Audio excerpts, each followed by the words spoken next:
Cambridge Insider podcast time. Hello, everybody. Welcome to another episode. It's the #1 trending podcast, I believe, in F1 high school international kids coming to the US in America. Craig Batson, what do you think about that? I'm concerned that we're going to get sued for this. But Why? as our colleague Robbie would say, let's get to the show, baby. It's a big one. All right, it is a big one. We're talking interviews today, which is so important and which fits perfectly with why we've invited our colleague, Mr. Matthew Tilley, to the podcast. Matt, welcome to the podcast. Thank you for having me. I've been looking forward to this for so long. Do you remember back in elementary school when you're playing sports and you're waiting for your name to be called to be on the team? I've been like that for so long, and now I feel like I'm on the team. I don't know if I'm the last one picked, but I'm happy to be here. You're not Matt, even close. We're going to give it to you, and you're going to run for 1,000 yards today. I've got a feeling about this one. Where in the country are you? Enlighten our listeners. Yes, I am in the great state of Texas. I'm in the DFW area. Love it, love it. How is Texas? I know you guys had some a couple of weather issues a couple months ago. Everything going well in that side of the world? Yeah, I was out of power for about a week. Perfect example of how things have been going recently, right? But things are back to normal now, and we're chugging along. Good. It's a resilient state. Well, let's not waste any more time with our little conversations that we have pre-important stuff. Let's get straight into it. We're talking interviews, and Matt really is an expert. He's been one of the front runners when it comes to interviews and good interview practices at Cambridge Network for quite some time. Matt, off the bat, how important are great interviews for schools when it comes to student recruitment? Exactly. I know this is a common theme, something you guys talk a lot about in your podcast. A couple of years ago, like 5 to 10 years ago, it was very much a seller's market. Can't get that right. It was a seller's market, and schools had a lot of control. Applicants were flying in. But now it's very much a buyer's market, right? So when it was a seller's market, the school was spending a lot more time trying to get to know the proficiency level, how they'll fit in at the school. But now it's kind of turned the other way, where I think it's becoming more of like a sales pitch, where the schools are really being interviewed by the students. We work with so many different schools. I think every single school I work with, I would love to send my daughter to, right? And they all stand out for different reasons on paper, right? But you got to keep in mind, they have thousands of options, right? They can look in California, they can look in Texas, they can look in New York, they can look in Florida, and they can really look anywhere they want, where before, they might have a couple different areas where they're looking at, but now they have so many more options that we really need to pique their interest in their interview and sell the school. And that's the one time we have to get them, get their attention. Absolutely, absolutely. So just to summarize, and big part of why we're doing this podcast episode, Mr. Batson, I'm going to come to you in just a second, is because this market is so competitive, you need to really make the most out of every interview opportunity that you get. You might only get 2. Previous seasons, as Matt mentioned, with the sellers versus the buyers market, previous seasons you maybe got 10, you maybe got 12. You maybe could not enroll a couple of students, but now you might only get 2 opportunities to interview a kid, 2 opportunities to show your worth, and it is so important to make the most of that first interaction. Exactly. And it's important to note that sometimes these students are interviewing with, 5 to 10 schools, right? So they have a lot of different schools that all look really good. So that's your one time to really build that relationship with the student and really sell your school and tailor it towards that specific student. Yeah, and I think this is great, right? So how do we do this? What are your tips? What's the moves? Yeah, definitely. So my first tip is, really pay attention to the little things, right? Oftentimes we forget about certain things that will affect your interview.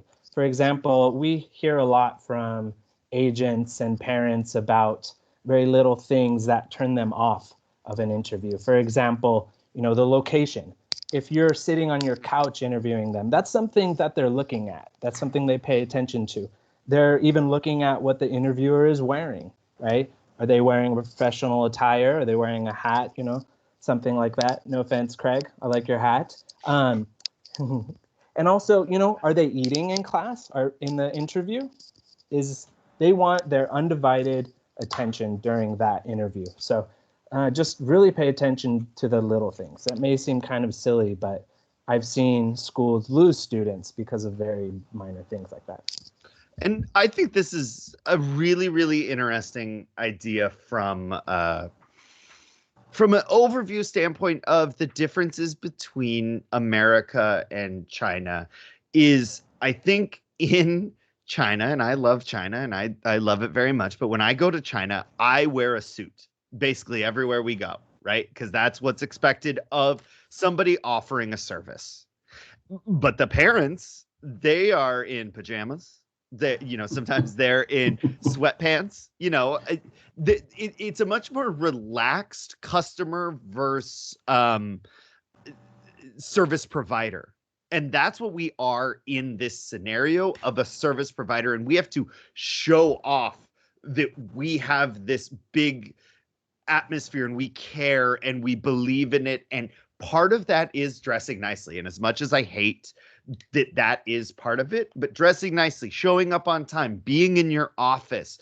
If you're not in your office, using a virtual background, something like that. And the agents are watching these, or they're hearing about these too. So they may not be there physically, but they're going to hear about it eventually, and that's going to be something in their mind when they send other students to your school too. Good point.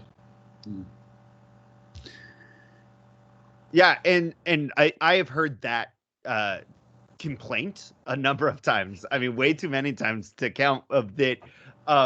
Oh, yeah, but the school official did the interview on the couch, right? And it's like, in my mind, I'm like, okay, no problem. You're trying to get into the school, not the other way around. But it is the other way around when it comes to China.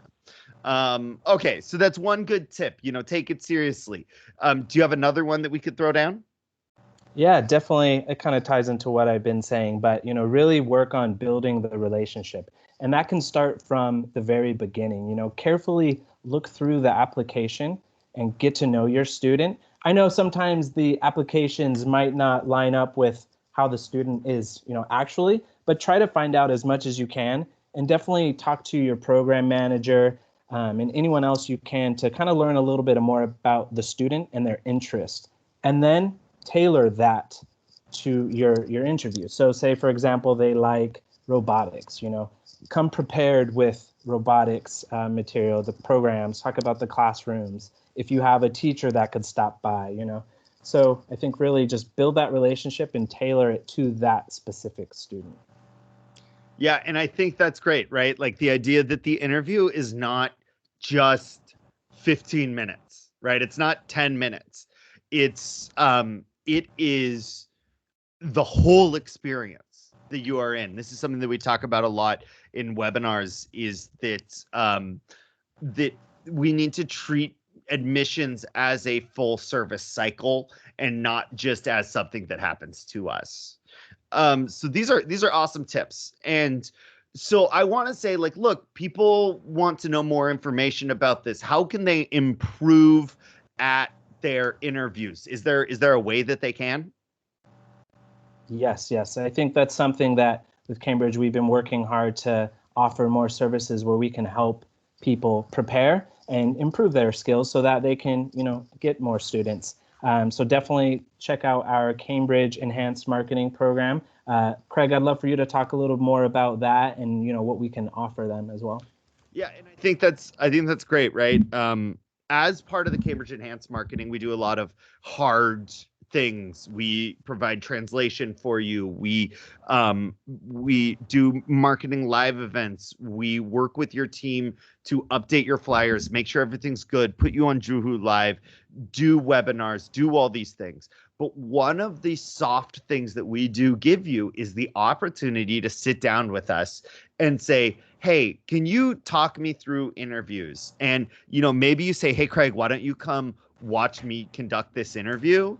and then give me pointers. It's one of my least favorite things to do because, you know, I hate watching somebody else work, and an interview is sometimes kind of a personal thing, but it is the best way to improve your interview game. And really, hey, you know, maybe do this, maybe say that. Look, your background wasn't great. Maybe when he said, "Oh, I'm interested in robotics," maybe share your screen and show a video from the robotics club. Okay, you finished this interview, you know, giving you ideas how to work on your specific interviews, because we are looking at a very competitive market with very low numbers of applications, but lots of options. So we want to, when we have a student that's gone all the way to schedule an interview with you, we should be working and doing everything we can to get that student to enroll. Absolutely. It reminds me a little bit about, you know, when you, for the first time, if you ever sit with a recruiter when you're looking for a job and they do like a mock interview with you, and you think you aced the mock interview, and afterwards they're like, no, that's not how we do it. Yeah. And once you actually start incorporating those changes, you do see traction. So it's a big part of that. Matt certainly is, you know, the expert at Cambridge Network when it comes to this, and it's so important, you know, from the enhanced marketing standpoint. If we're dedicating all these resources, both from Cambridge and the school side, to get your word out there, to promote you, to market you, and we get interest, we must make the most of that interest. We must utilize absolutely every opportunity. Mr. Matthew Tilley, thank you for joining us. It's been enlightening, I'm sure, for our school officials as well. Any final thoughts that you want to share, you know, with our listeners or with Craig and myself? Yeah, well, I had a funny story I wanted to share, if you guys don't mind. I think it's a really good example of the importance of interviews and kind of going with the flow. I remember about a couple of years ago, I had this student. She was interviewing with, I think, 5 different schools all over the country. It was very random. I think she just kind of threw darts up and they landed where they did, and that's who she interviewed with. And one of them was my school in Texas, and she wasn't really too interested in Texas, but she started interviewing with the school, and it was really funny because her microphone wasn't working, so she couldn't talk, but the school was talking, and then it kind of switched, and finally she was able to talk. But there were so many problems, but the interviewer did such a good job of making her feel comfortable and kind of just going with the flow and building that relationship. She ended up choosing that school over a lot of other schools. So, you know, that just shows how important it is. Yeah, absolutely. If you get 4 applications, ask yourself this question: how many of those are going to turn into enrollments? And what are you going to do specifically in the interview to make sure that happens? Matthew Tilley, as always, a pleasure, buddy. Thank you for coming on. Mr. Craig Batson, any final thoughts from your side as we end this uplifting podcast? Yeah, I think it's nice to talk about, you know, we talk about often things that are out of our control, like immigration and visas, and then things that are in our controls, like Cambridge Enhanced Marketing, succeeding at interviews, being the experts in this industry. And it feels really good to talk about something that is entirely in our control, and that we at Cambridge Network can help you ace through our Cambridge Enhanced Marketing, if not other ways. Exactly. Well put. Guys, thank you. As always, a pleasure. To our listeners, like, subscribe, comment, send questions. All of the details are on the podcast page. And we will catch you around the next episode of the Cambridge Insider Podcast. Bye-bye, everybody.